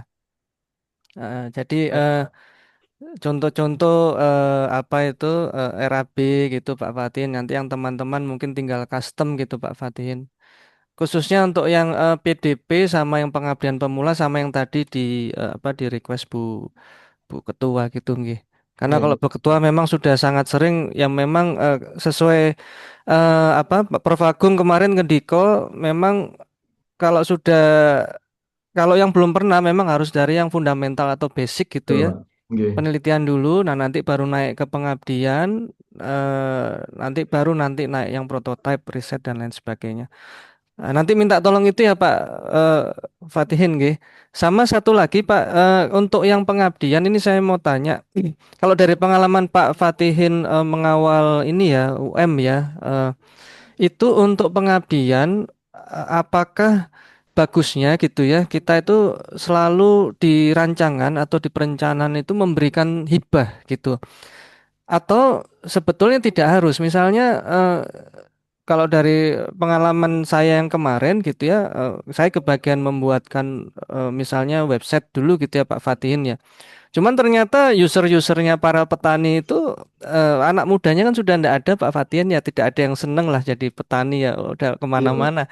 Nah ini sementara saya siapkan modul-modul sambil saya cari apa istilahnya ya kira-kira Pak petani mana gitu yang bisa mengelola websitenya sendiri.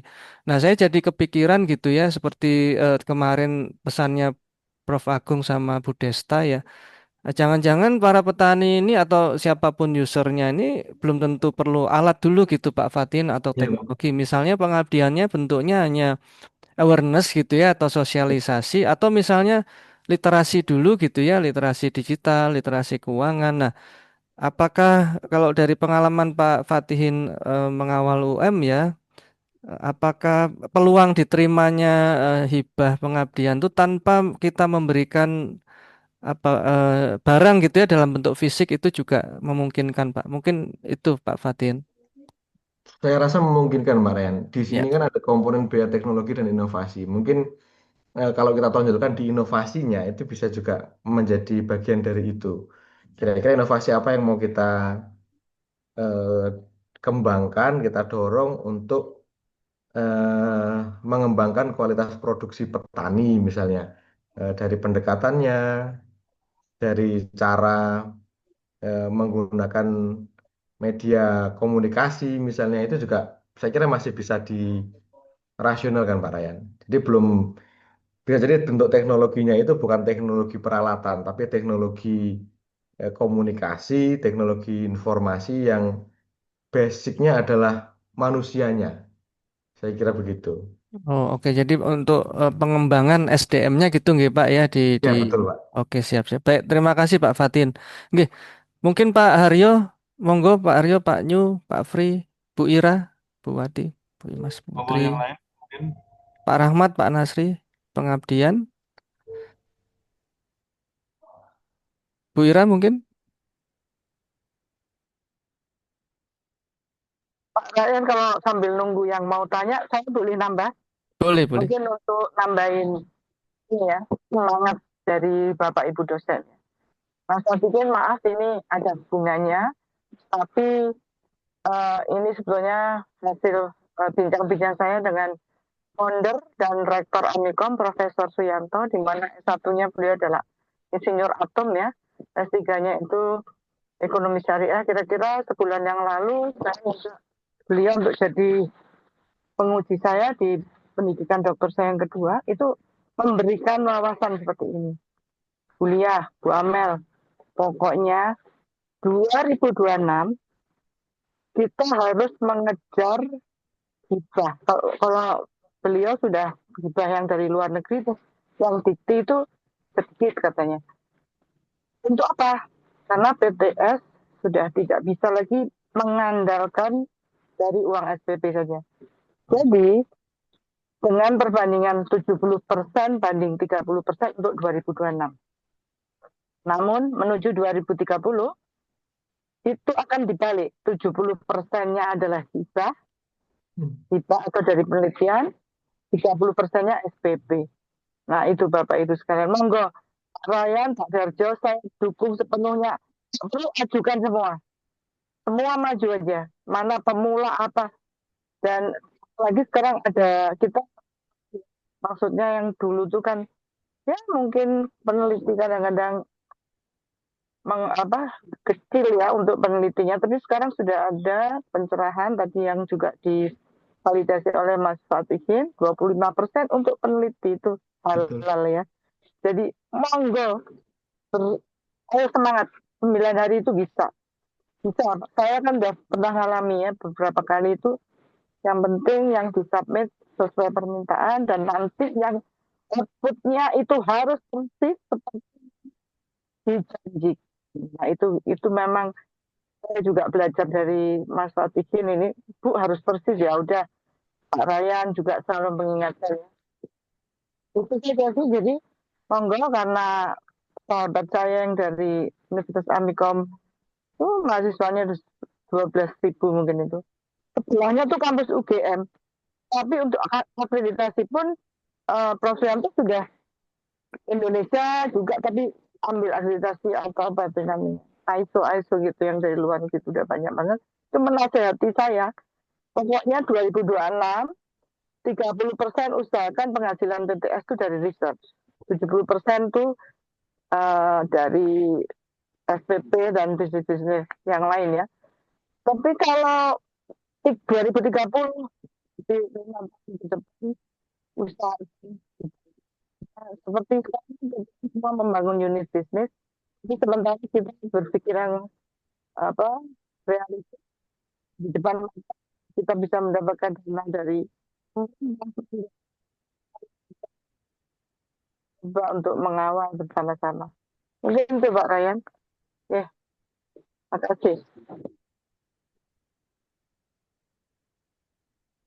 Terima Pak kasih. Ryan? Ya, Ya. terima kasih Bu Ketua. Siap ya. Pak Kita Ryan, akan saya izin menambahkan Oh, sedikit tentang nggih. substansinya, Pak. Bapak Ibu, di bagian substansi proposal, Bapak Ibu patuhi betul apa yang menjadi ketentuan di sana. Misalnya ada batas eh, berapa kata untuk abstrak, Bapak Ibu coba patuhi itu. Dan harus dipatuhi. Karena kalau Bapak Ibu, misalnya di sana ada maksimal 5 kata kunci, dan Bapak Ibu membuat kata kuncinya lebih dari 5, otomatis di apa namanya seleksi administratif Bapak Ibu tidak memenuhi. Belum sampai substansi Bapak Ibu, proposal Bapak Ibu akan hilang. Nah, untuk mengantisipasi hal-hal itu, Bapak Ibu coba sesuaikan dengan ketentuan-ketentuan yang sudah tertulis di dalam BIMA. Berapa di dalam BIMA atau di template nih Bapak Ibu. Berapa kata untuk pendahuluan, berapa kata untuk metode dan sebagainya. Coba Bapak Ibu ikuti itu dengan persis betul sesuai dengan petunjuknya. Kalau di sana tertulis maksimal 5 kata kunci, jangan lebih dari 5 Bapak Ibu. Karena itu akan otomatis menggugurkan proposal Bapak Ibu sebelum substansinya direview oleh para reviewer. Eman-eman waktunya dan tenaganya kalau harus eh, tersingkirkan di administratif sebelum dibaca bagian substansinya. Saya kira itu Pak Ryan tambahannya. Baik, ya Pak Fatihin. Ya, terima kasih. Ya, betul. Kemarin juga diingatkan Prof. Agung Bu Desti nggih, itu Bapak Ibu aturan-aturan yang diingatkan Pak Fatihin, jumlah keyword, jumlah maksimum kata gitu ya Pak Fatihin ya. Iya, Termasuk cara menulis daftar pustaka itu betul, betul. kalau kita tidak ikut itu reviewer langsung tutup mata gitu ya, langsung di Iya, reject Pak. gitu ya. Nggak lanjut ke substansi. Jadi tapi di sisi lain saya dengar teman-teman terkadang tidak perlu proposal itu tidak perlu mewah gitu ya Pak Fatin, sederhana Betul, tapi secara ketentuan tadi jumlah keyword dan lain sebagainya memenuhi itu juga bisa diterima gitu nggih Pak Fatin nggih. betul, Pak. Ya. Ya, silakan Bu Ita. Ini Bu Ita, Bu Imas, Mbak Imas juga rasanya sudah bikin proposal ya. Mungkin ada yang mau ditanyakan Mbak Imas, Mbak Putri ya. Ini Bu Putri, Pak Rahmat, Pak Nasri, monggo, Pak Udin, Pak Aryo mungkin. Ya, Pak Aryo kemarin itu saya baru baca panduan untuk pengabdian tuh maksimum 100 kilo ya Pak Fatin ya, kalau tidak salah ya. Dari Iya, Pak. lokasi lokasi kampus kita. Pengabdian Betul. itu 100 kilo Pak Aryo. Saya nggak tahu NTT itu lebih dari Pak. Malang 100 kilo nggak itu? Lebih, Iya, lebih itu sepertinya lebih dari 100 kilo itu kan NTT. lebih. Oh ya berarti nggak bisa ya Pak Fatin ya. Ya, Kalau Pak. Tamannya lebih dari 100 kilo kan. kalau kalau kalau Bali masih bisa kayaknya Pak Fatin ya dari Malang ya. Bali nampaknya bisa. Bali, Jogja gitu ya kalau mau di luar kota Ya. Malang. Atau coba di Jawa Timur dulu, Pak. Ya, atau coba di Jawa Timur dulu ya Pak Fatin nggih. Eh, Madura itu masih bisa ya Pak Fatin ya. masih bisa, Pak. Satu provinsi saya kira masih belum sampai 100 kilo, Pak. Iya iya. Monggo Pak Aryo silakan. Ya, mungkin izin Pak Fatihin. Eh, tips tips and triknya aja sih. Jadi kan ini kan waktu 9 hari ya, 8 hari lah efektif. kira-kira apa sih bagi kita yang pemula ini, yang mau kita kejar kan otomatis kan pemula, penelitian pemula Iya, Pak. yang memang akan kita kejar seperti itu. Mungkin itu aja Pak Patin, supaya penyemangat ini kita kira-kira apa sih tipsnya apa, kemudian triknya yang wajib kita lewati jalan itu apa, supaya enggak. Kadang-kadang nih, kalau kita sudah mau semangat, semangat, tapi pada saat proposal udah jadi, lalu ada RAB, ada kendala, nah kadang-kadang sudah terhenti. Mungkin itu aja Pak Fatin. Fatin. Iya, Pak. Ya, Bapak Ibu, saya kira topik-topik yang perlu Bapak Ibu usulkan adalah topik yang menjadi prioritas nasional, yang sejalan dengan visi misi pemerintahan sekarang. Oke. Misalnya ada Astacita. Kalau di pengabdian itu harus mencantumkan Astacita, ada SDGs, ada IKU. Nah, itu Bapak Ibu perlu sambungkan dengan itu.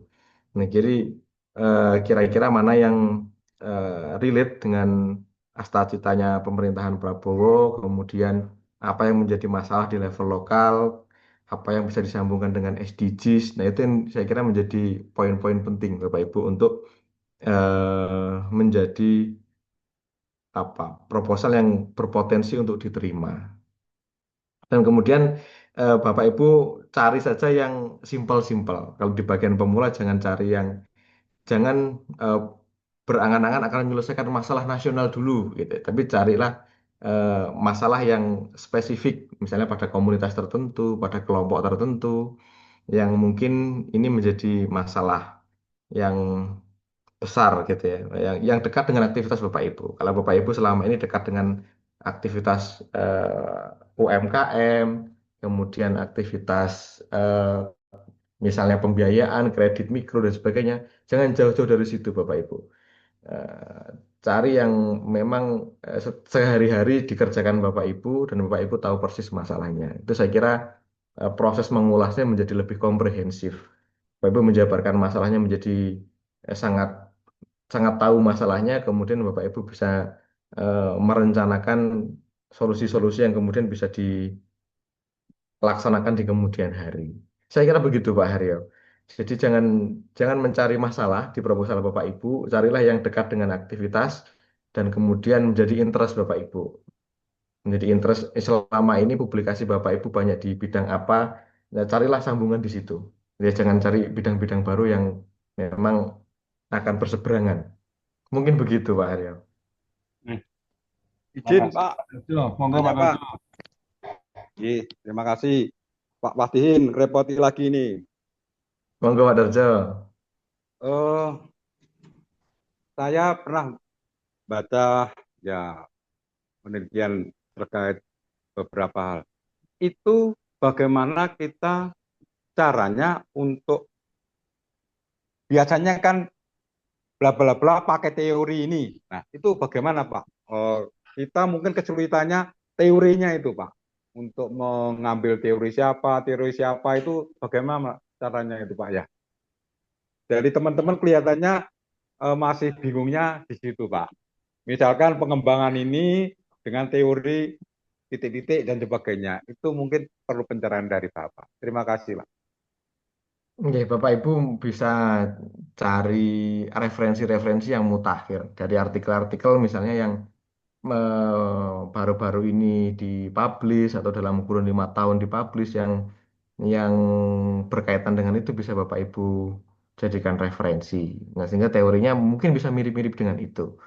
Bapak Ibu bisa cari yang mirip dengan itu atau temanya persis dengan Bapak Ibu, tapi Bapak Ibu sedang mencari sisi yang lainnya. Nah, itu juga bisa menjadi dasar proses penulisan proposalnya. Sehingga ya memang tidak perlu yang terlalu mewah, Bapak Ibu. Ya cukup bagus gitu ya, objektif, kemudian sampai pada hal-hal yang menjadi basis masalahnya. Masalah yang paling krusial sebetulnya apa? Misalnya persoalan pangan, persoalan kesehatan, persoalan lingkungan mungkin sekarang yang akan menjadi sorotan itu menjadi perhatian. Nah, bagaimana pola mengubah perilaku misalnya masyarakat yang dari deforestasi menjadi konservatif terhadap lingkungan. Nah, itu mungkin menjadi menjadi salah satu topik yang akan menjadi potensi untuk didanai.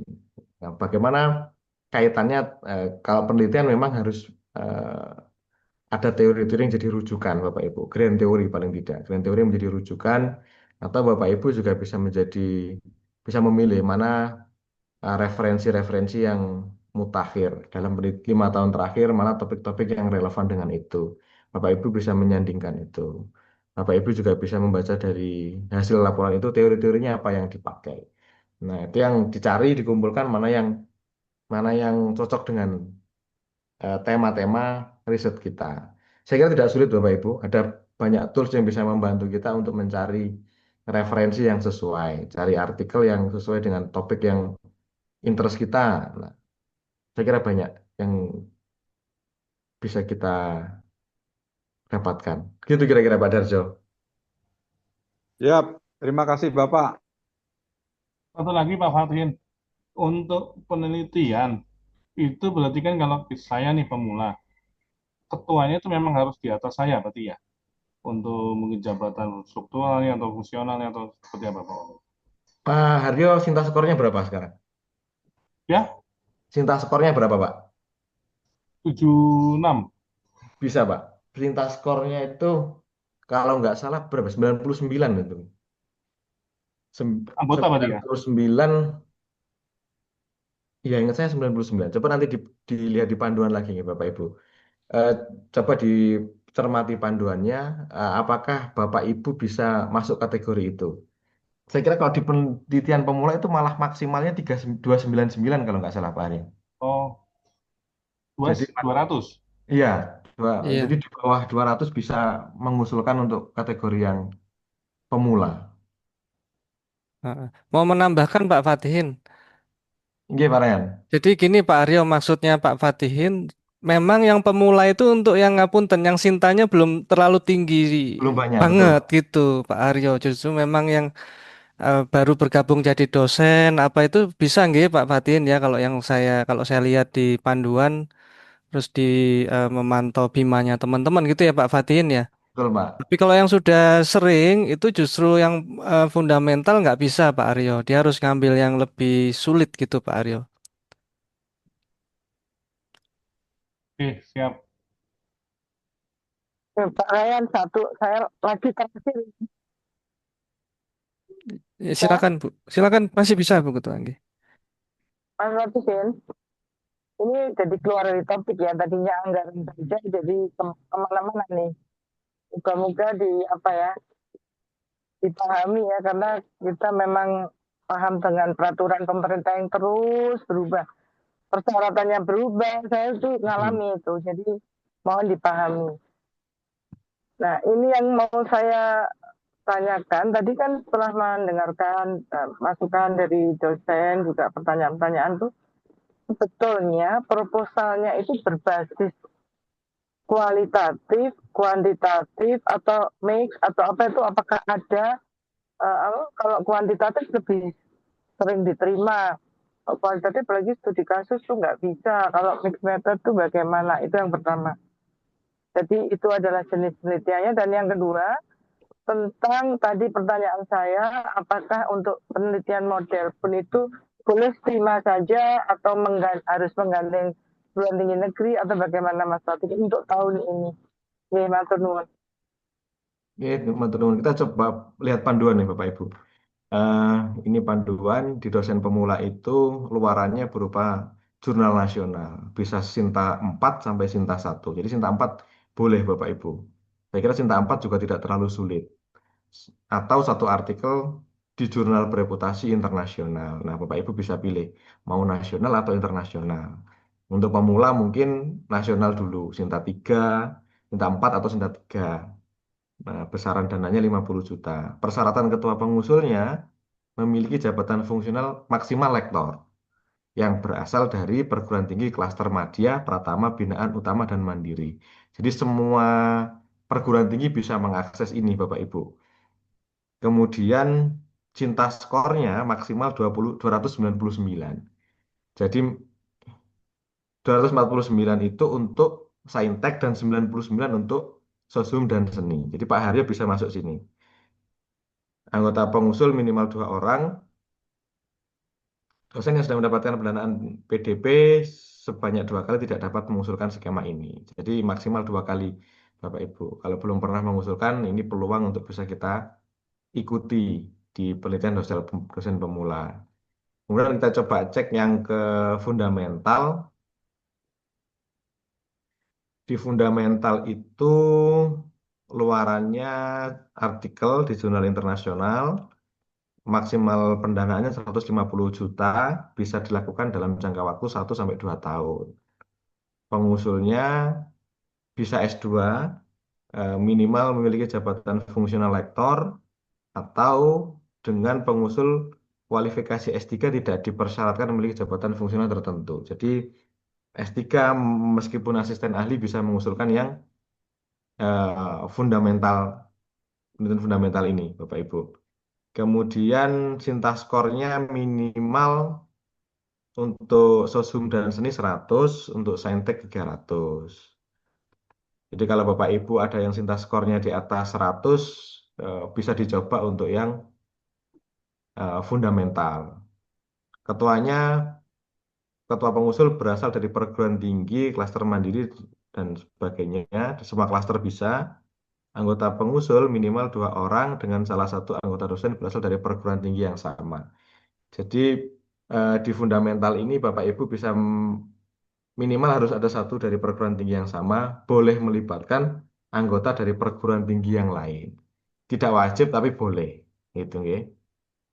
Kemudian di penelitian kerjasama antar perguruan tinggi, Bapak Ibu, ini yang bisa mengajukan adalah eh, perguruan tinggi dengan 2 klaster berbeda. Pengusul, persyaratan TPM ini tim pengusul, TPP ini tim pengusul, kalau TPM adalah tim pengusul mitra. Jadi kalau di kerjasama antar perguruan tinggi, berasal dari klaster madya, pratama, atau binaan. Klaster mandiri dan klaster utama tidak bisa mengusulkan skema ini, Bapak Ibu. Ketua pengusul minimal S2 dengan Sinta skor untuk sosum 50. Jadi kalau Bapak Ibu Sinta, Pak Haryo juga bisa masuk skema yang ini. Jadi bisa dosen pemula atau kerjasama antar perguruan tinggi. Nah, ini pengusulnya Pak Haryo, kemudian anggotanya tim pengusul mitra ini dari eh, perguruan tinggi lain dengan klasternya di atas klaster yang sebelumnya. Artinya klasternya klaster mandiri dan utama. Klaster mandiri Bapak Ibu bisa cek di baru saja diterbitkan oleh Kemendikti kalau tidak salah beberapa bulan yang lalu, klasterisasi perguruan tinggi. Bapak Ibu bisa cek di sana mana kira-kira yang bisa digandeng menjadi mitra di klaster mandiri dan utama gitu. Nah, ini tidak mengurangi kuota pengusul. Jadi misalnya mitra Bapak Ibu khawatir kalau menjadi anggota akan mengurangi porsinya sebagai pengusul reguler. Tidak, Bapak Ibu. Di panduan ini disebutkan bahwa tidak mengurangi kuota pengusul penelitian, dan kemudian eh, bisa menjadi 3 anggota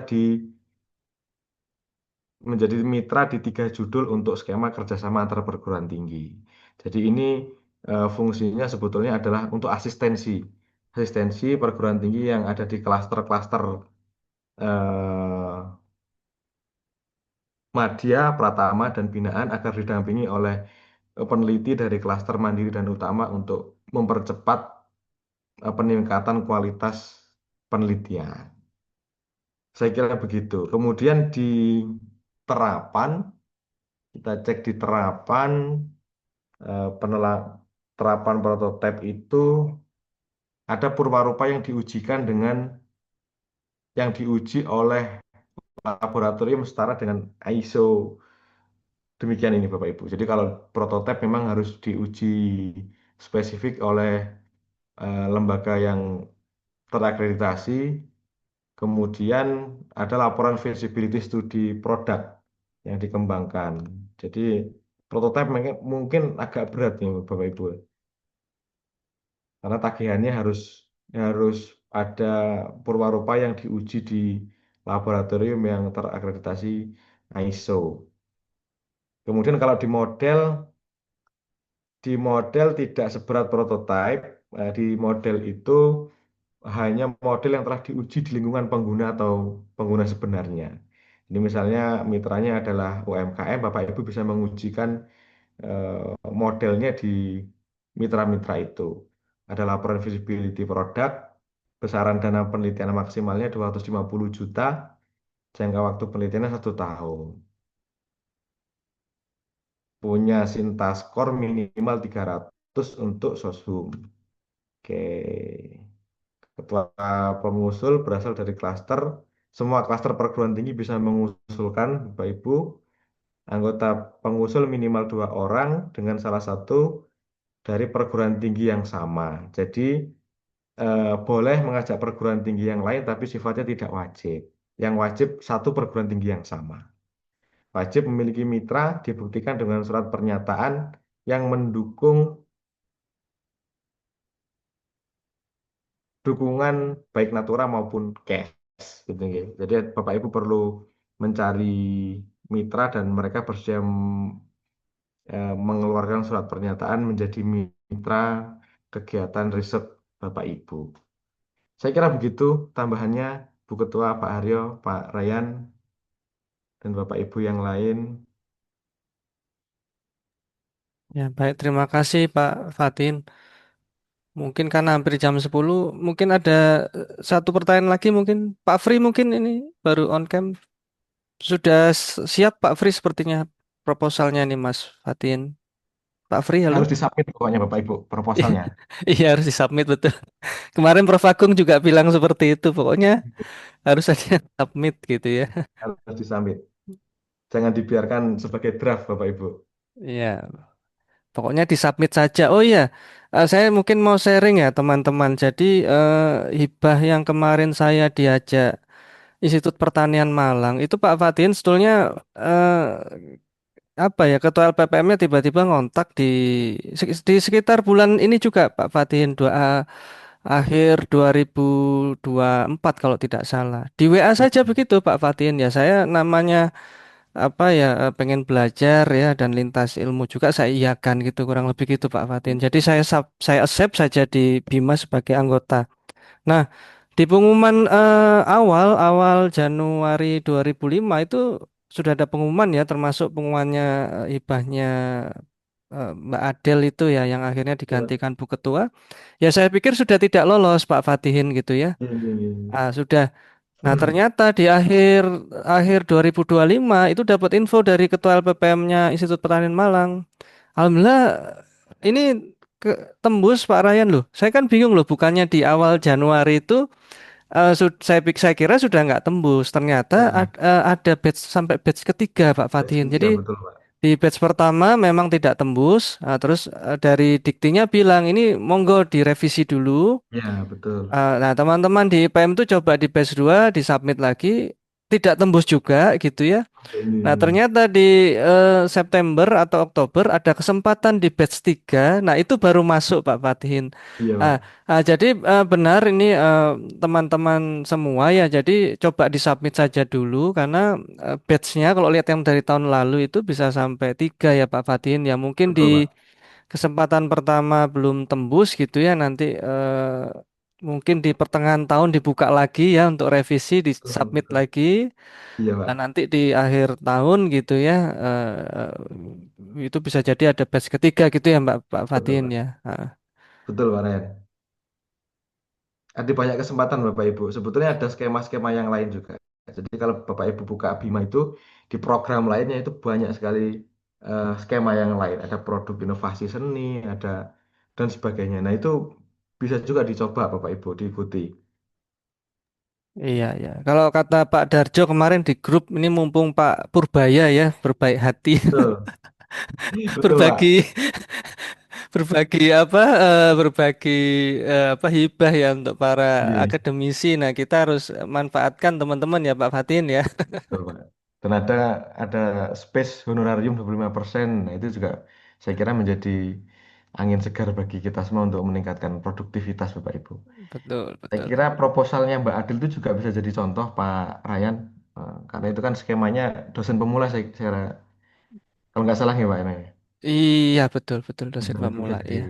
jadi contoh Bapak Ibu untuk apa sih yang perlu ditulis di bagian pendahuluan gitu. Misalnya metodenya gimana, cara nulisnya. Nah itu mungkin bisa jadi contoh. Ya, baik. Terima kasih Pak Fatihin. Ini eh, Mbak Imas mungkin, Mbak Putri, Pak Rahmat, Pak Nyu, Pak Nyuerno, Mbak Imas, silakan Mbak Imas. Sudah Pak, terima kasih banyak. Saya Oh, sudah submit ya? doa. Sudah submit ya Mbak ya? Belum Pak, doakan segera selesai. Ini Mbak Kita Imas dulu keluar. bimbingannya Prof Agung Pak Fatihin. Jadi wajib Oke. submit ya pokoknya. Wajib submit. Nanti biar dimonitoring langsung Pak Agung. Iya nanti kita lapor ke Prof Agung pokoknya kalau Mbak Imas nggak submit ya. Iya. Sepertinya sudah ini karena menjelang jam 10 mungkin cukup ya Pak Aryo ya. Halo Pak Aryo. Ya, cukup. Kalau nggak ada yang tidak ada yang mau ditanyakan lagi dari Oke. teman-teman Bapak Ibu dosen, Iya. mungkin diakhiri aja ini. Pak Ya, Ryan, Bu ya, Ina. oke. Nanti mohon maaf Pak Fatin kalau kami merepotkan ya kalau di luar sesi ini ada konsultasi gitu ya. Siap, insya Allah Pak. Nanti mengganggu Pak Fatin. Oke. Pak Haryo mungkin Izin ditutup saja ya. Pak Fatihin untuk materi ini bisa di-share ke Pak Ryan. Iya, Jadi siap nanti Pak. ada Iya, iya, minimal iya. ada acuannya biar ingat Iya. kita berdasarkan SK apa, SKP apa kan gitu. Iya, iya. Siap Pak Aryo. Mungkin saya kirimkan ke Pak Raya.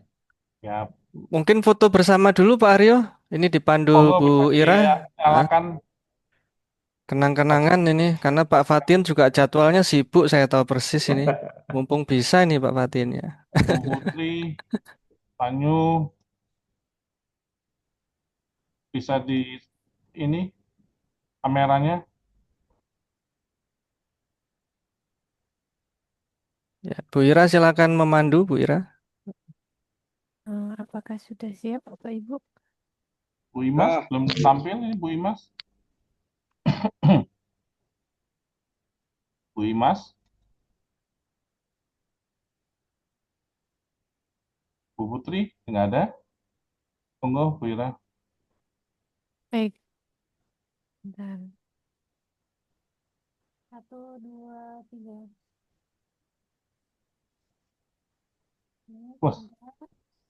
Ada Jo. Baginya 1, 2, 3.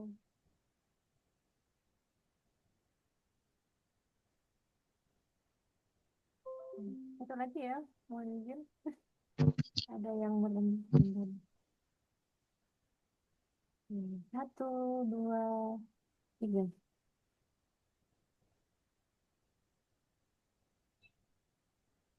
Terima kasih Bapak Ibu. Sudah Bu Ira.